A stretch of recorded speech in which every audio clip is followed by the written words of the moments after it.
You've seen hardcore Nuzlockes, you've seen randomizers, and you've probably seen shiny only runs, but have you seen all three in one video? Probably not, since they're completely chaotic, but today we'll be doing all three of these challenges in one video. So that'll be a shiny only hardcore Nuzlocke randomizer. Standard Nuzlocke rules apply here, as you can see on your screen, as well as the hardcore add-ons also shown on your screen, with the slight modification being that we can only catch shiny Pokemon, and I upped the shiny odds.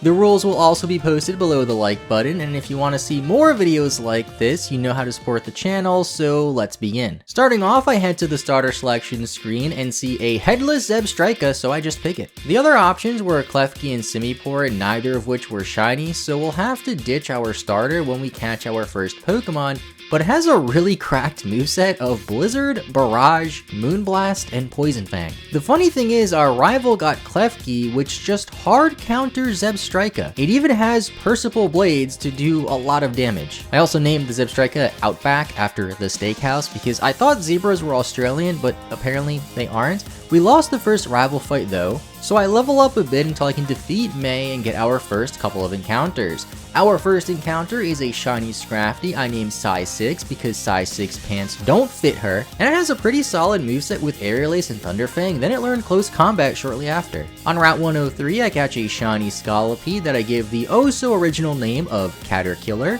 Looking back, I should have named it Cater-Oofer. Then on Route 102, I catch a Panpour named Aquaman. Very Gen 5 heavy team so far. I also got rid of the Zebstrika since we don't need it anymore. Sorry, Zebstrika. But coming up, we have our first regular trainer battle against this bug catcher, and he sends out Cresselia. At this point, I realize how easily this randomizer could just screw us over, since not only are the Pokemon randomized, but so are their movesets and abilities. Luckily, it doesn't have too many attacking moves, which is one of our saving graces, so I knock it out, catch a Totodile next to Petalburg and name it Chompers because it knows Roar of Time for some reason, and get a shiny Roboduck in the Petalburg Woods. We also encounter Team Magma here, or should I say Elite Four Jill, since I also randomized the trainer classes and names, who has Celebi. It was no match for Scrafty since we have Aerial Ace, but seeing two legendary Pokemon like this so early on makes me a bit scared for what the first gym could have. One battle I wasn't too scared for was this double battle in front of Rustboro City, but I should have been scared because they knock out our Panpour, giving us our first oof of the run. For Roxanne, the level cap is level 14, so I just head in there with Scrafty and hope we don't see any Fairy-type Pokemon or Fairy-type moves. As strong as this Scrafty is, one decently powered Fairy move will hit us for 400% damage and probably oof us. Luckily for us, Roxanne's first Pokemon is a Pichu, a literal baby. Her second Pokemon, a Lillipup. This gym went by in 2 shakes of a lamb's tail, and I'm now realizing I forgot to make an overlay for this, so let's fix that a little bit. And here we go, that should do. Wouldn't be a hardcore Nuzlocke without a graphic design is my passion style overlay. We get a couple more encounters near Rustboro City, like a shiny Quagsire with Intimidate that I named Slimy. We have to battle the grunts before I get to the next encounter, which shouldn't be too hard, right? He had a Celebi last time that was pretty easy, and oh, this time it's a Garchomp. Oh, that's Belly Drum. And oh, it just went for Water Spout, did no damage, and died. That could have ended so poorly if it had nearly any physical attacking move, but on our way out of the tunnel, we get a shiny Togepi. We can now set sail for Dewford City and fish for a Kangaskhan, not sure what you're doing in the water there, Kangaskhan, then battle Brawly. I led with Scrafty again in this fight, and he leads with Graveler. I always thought that a cool nickname for Graveler would just be Rock, since you don't really see Gravelers named that yet, but I do knock it out with Close Combat. His second Pokemon is just a Happiny, and again, I have Close Combat. So far, the first two gym leaders have had a severe fighting type weakness, and our best Pokemon happens to be a fighting type Pokemon, so hopefully our luck continues to favor us throughout the rest of this playthrough. After dispatching Brawly, I head into the Granite Cave and get the Skill Swap TM instead of the Flash TM from this guy. We then meet Steven and head towards Slateport City, where I find a shiny Dratini on Route 110. This would be a really cool Pokemon to have on the team, but oops, I knocked it out. We then clear out the museum and have another rival battle on our way towards Mauville City. This rival fight is seen as one of the harder rival fights in the game. However, being that this is a randomizer, we can't exactly prepare for what our rival's gonna have, because the only thing we know that she's gonna have is her starter Klefki. So I just head right in. I lead with Robo Duck on her Victory Bell, which falls to Fire Pledge. I then poison her Drifloon and Fire Pledge it a couple of times as well. And now that we have a fire move, we can handle her starter Pokemon Klefki pretty easily too. After the battle, Chompers evolves, and I'm looking forward to it eventually becoming a Feraligatr because it's a pretty strong Pokemon. But wait a sec, that's not a Croconaw. I kind of forgot that I randomized evolutions too, so hey, here's a Grumpig on the team now. This then takes us to Mauville City, where we battle Wally and his pathetic Petalil, then head right into the gym. These junior trainers were really a gauntlet, with one of them even having a Hippowdon that took out Caterpillar with Thrashes. So I go into Quagsire, which is a bit under level, to try to just water gut it since it was at low HP, but no, the Hippowdon also has Energy Ball, knocking out Quagsire. That was 2 quick oofs, so I just go to Scrafty to bail us out, then fight Watson. Much like the previous gym leaders, he was rather underwhelming with a team of Happiny, this is the second gym leader with a Happiny, Hippopotas, and a Relicanth, but trust me, things get crazier pretty soon. I decide to head to the route next to Mauville and catch a shiny Sharpedo I named Jet, then make it all the way to Fallover Town and catch a Hippopotas along the way that I named Dumpy. I'm not sure why Hippopotas and Hippowdon are so common around here, because we just saw 2 in the gym and then we caught one as our next encounter.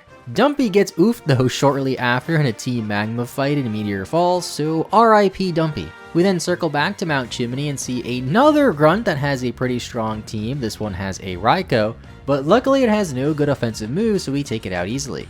After that we have to fight Tabitha, who really shouldn't have that great of a team seeing as we just found a Raikou.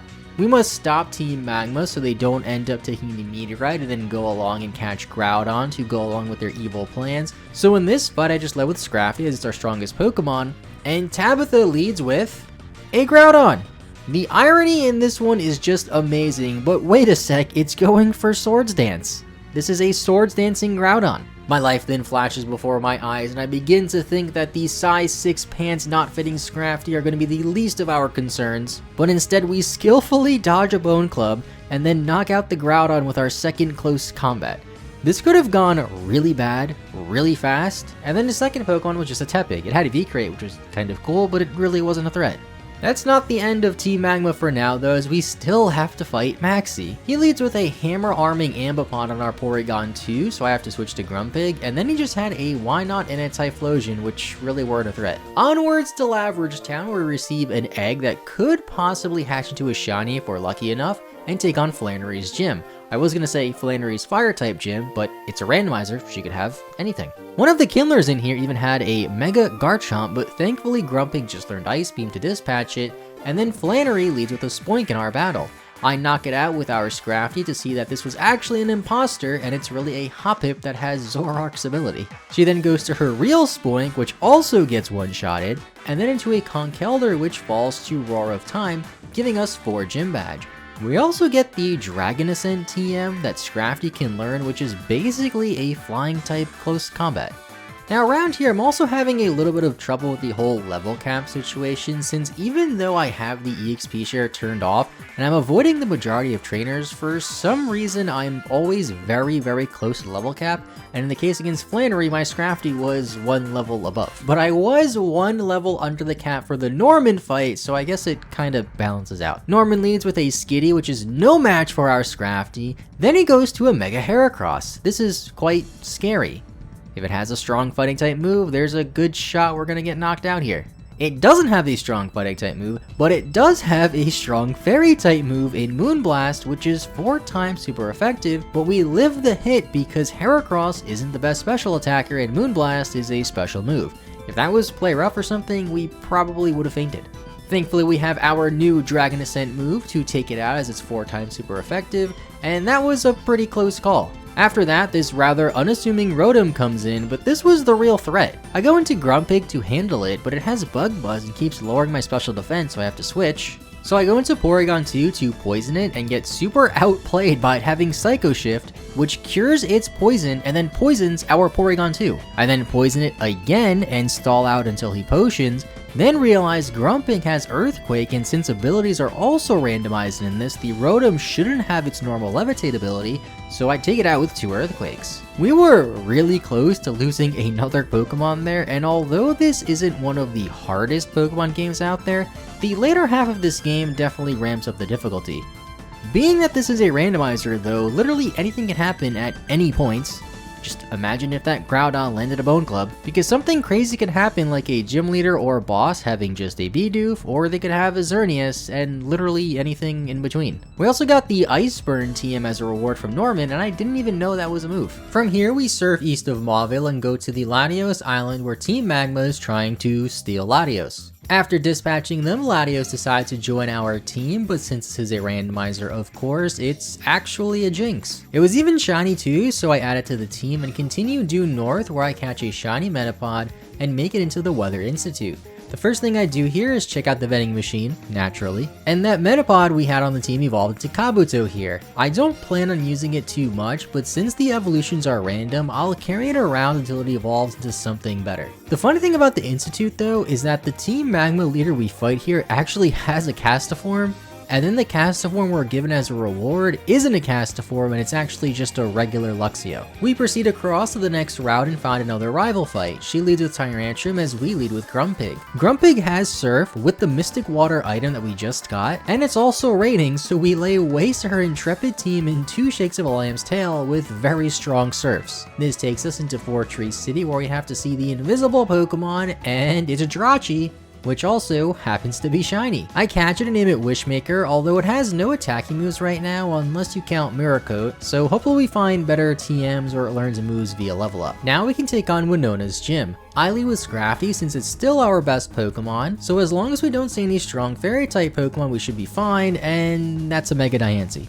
Literally the definition of a strong Fairy type Pokemon. It even has the download ability to boost its attack and keeps going for bulk ups, so I switch into Grumpig to go for Surf on it. Luckily it only went for setup moves and didn't actually attack us. And then our second Pokemon is a Shaman. It has Signal Beam which does decent damage to Grumpig, but we get a lucky Ice Beam critical hit to knock it out. Surely this is the last of her insane Pokemon team, but nope. Next up, Dialga. I guess she's trying to make up for the first 5 gym leaders being rather underwhelming, but Scrafty takes it out with close combats. At this point, I thought Dialga was her last Pokemon, but nope, there's one more Pokemon, and it's a Deoxys attack form. Scrafty has low defense from going for close combat, and Grumpig is also pretty low, so I go into Jinx to reset Scrafty's stats, then go back into Scrafty since Deoxys only has weak special moves. It ends up having Fairy Wind, which is a bit scary because it is 4 times super effective, but we do live it, knock out the Deoxys, giving us our 6th gym badge. I have no idea how we got through that gym battle with 0 oofs. Next we go to Mount Pyre where we pick up the Burn Drive that Porygon 2 can learn because it has the Technoblast move, and then battle Team Magma. They even have an Arceus, which is cool. Correction, they have 2 Arceuses, or Arceus, so we literally have to stop not only Team Magma, but Team Magma with God on their side for this. Then we cut back to Lily Cove City for another rival fight. She leads with Mega Kangaskhan that spores our Scrafty, so I go into Grumpig to take a Brave Bird, and it doesn't take it too well, so I go into Jinx, and I thought Jinx would take a hit pretty well, but no, it goes for Brave Bird, knocking out our Jinx. Since Scrafty has the natural cure ability, its sleep was cured when I switched it out, so I risk it by going back into Scrafty and get spored again. My only real hope now is to go to Jirachi and spam Drill Pecks, which we do to slowly take it out. The rest of her team was rather underwhelming, allowing us to focus on the next Team Magma hideout for now. Nothing too special happens here, so let's just fast forward to Moss Deep City I guess, and fight Tate and Liza. They fittingly have a Hoot Hoot and Noctowl in this double battle, which is nothing compared to Winona's team, and Scrafty has Thunderfang while Grumpig has Ice Beam, so we match up really well to collect our 7th gym badge. As we leave the gym, we see that Team Magma is trying to destroy the world again, so we have to take a quick detour to stop them before going to the 8th gym. I go to the seafloor cavern where they're hiding out and get through it pretty easily and then fight Maxie. He leads with a Simisage, so I use Fire Pledge on Porygon 2 but get swaggered, then hit myself in confusion. He then goes for Foul Play, and because of course the randomizer gave him Swagger and Foul Play, our attack stats really high, and we get knocked out. It was one of the most reliable Pokemon on our team, and definitely our toughest loss yet, but Scrafty and Grumpig take out the rest of his team, even the Mega Salamence he had that just went for Amnesias to boost his special defense. This allows us to finally go to Sootopolis City and track down Groudon, which is really just a Cranidos. I then decide to get our Sootopolis City encounter since we're low on Pokemon, and it's a Ludicolo with Snow Warning that I named Mirror B. On my way to fight the last gym leader, Kabuto evolves into Gloom. Another Pokemon that can evolve, so we gotta find a Leaf Stone for it, which is a lot easier said than done because items are randomized in this game.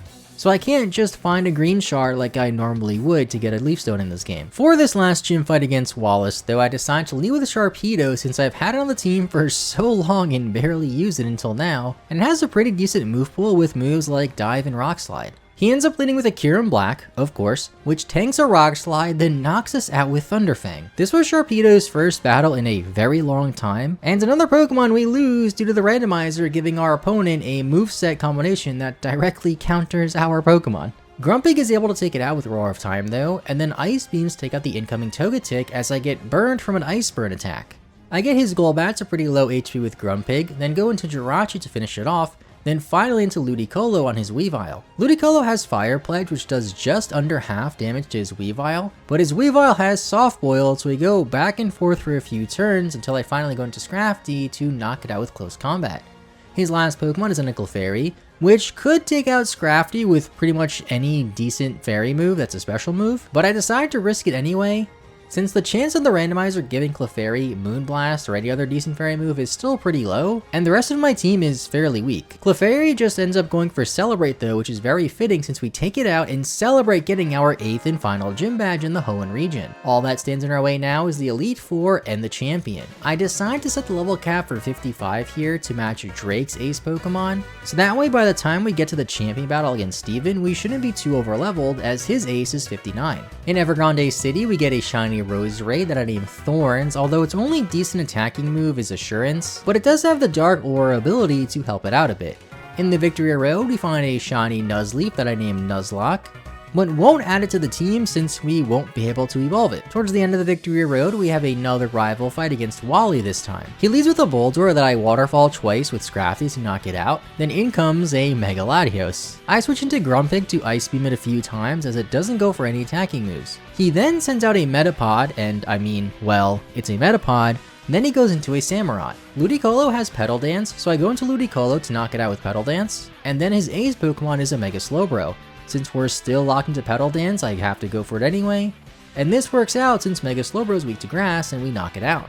Now before we go into the Elite Four, let's just show off the team pretty quickly. First up is Scrafty, the Pokemon we've basically had as our starter that's carried us through most of this run with close combat. Then Grumpig, which is our second in command, followed by Jirachi with a nice and diverse move pool, Ludicolo, which we just recently got, along with Roserade, then finally Kangaskhan that we caught way back in Dewford that I just level up and add to the team since it's the best option we have. I then level up our Pokemon a bit more and go into the fight against Sydney where I lead with Kangaskhan. Being that he has the lowest level Pokemon, I expect him to be the least threatening until he sends out his lead Pokemon, Mega Mawile. Now luckily Mega Mawile without its intended ability isn't that threatening, and Jirachi takes it out with a Flare Blitz. Next up is Corphish, which we have Razor Leaf for, followed by Bibarel, which lives a Razor Leaf and then hits us with a Circle Throw to force us into Roserade, which then finishes off Bibarel. I switch into Kangaskhan on Swirlix to knock it out, and then use Strength on his last Pokemon Houndoom 2 times.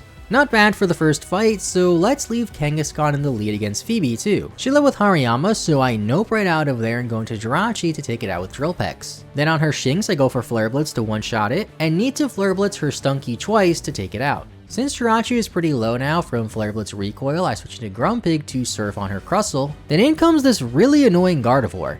It's really not doing much damage to us, but it keeps going for Skill Swap to swap our attack stat with our special attack stat. So I go into Kangaskhan, get hit by a grass move which makes us a grass type Pokemon now, thanks to our color change ability, and then knock it out with a stab boosted Seed Bomb. On to Glacia, and this time I decide to lead with Scrafty.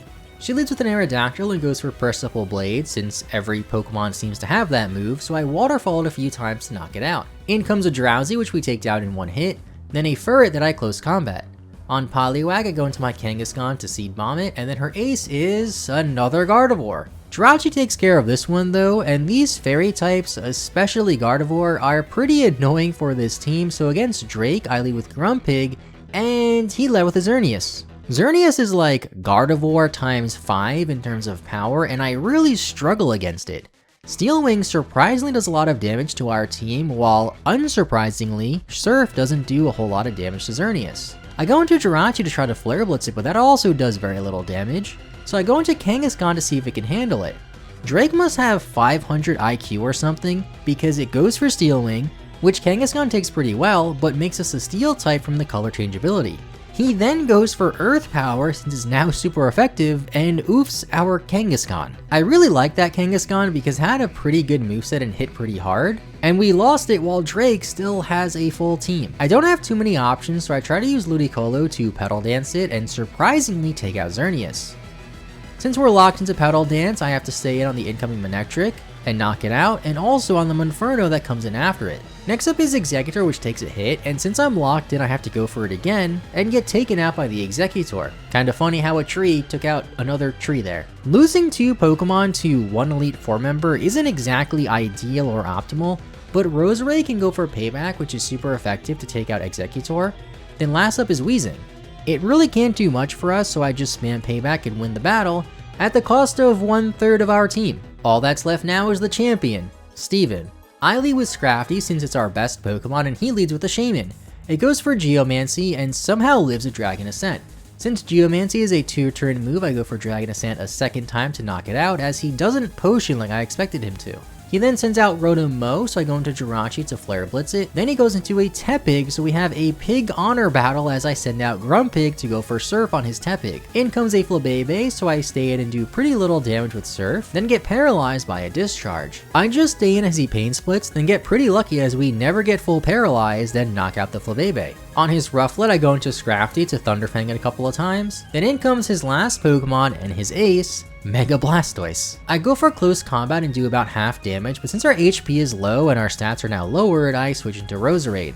Steven then goes for Blue Flare, which knocks Roserade down to its Focus Sash 1 HP. I didn't even realize we were holding a Focus Sash until now, but it also gets the burn, which just takes us out anyway. I then go into Jirachi, hoping a Razor Leaf can take it out, but it doesn't, and Jirachi just gets oofed by a Blue Flare. My only hope of winning against his last Pokemon now is going into Scrafty and living a hit, and then knocking out with a close combat, since Grumpig is paralyzed and really low and would probably die to 1 hit. The issue with this though is we have to end up living a Blue Flare and also not get burned, so I click close combat in Prey, and thankfully we tank the hit, don't get burned, connect on the close combat, and knock out the Mega Blastoise. This completes our shiny only randomizer hardcore Nuzlocke challenge. That was certainly a mouthful, but it was a lot of fun. It was cool, but kind of scary how I had to go into every battle blinds, not knowing anything about my opponent's teams other than the highest level Pokemon they had. And if you enjoyed this video too, make sure you leave a like as it helps the channel a ton, and subscribe for more Pokemon videos. Let me know in the comments down below if you want to see some more shiny only randomizers or videos like this in general. And thanks for watching.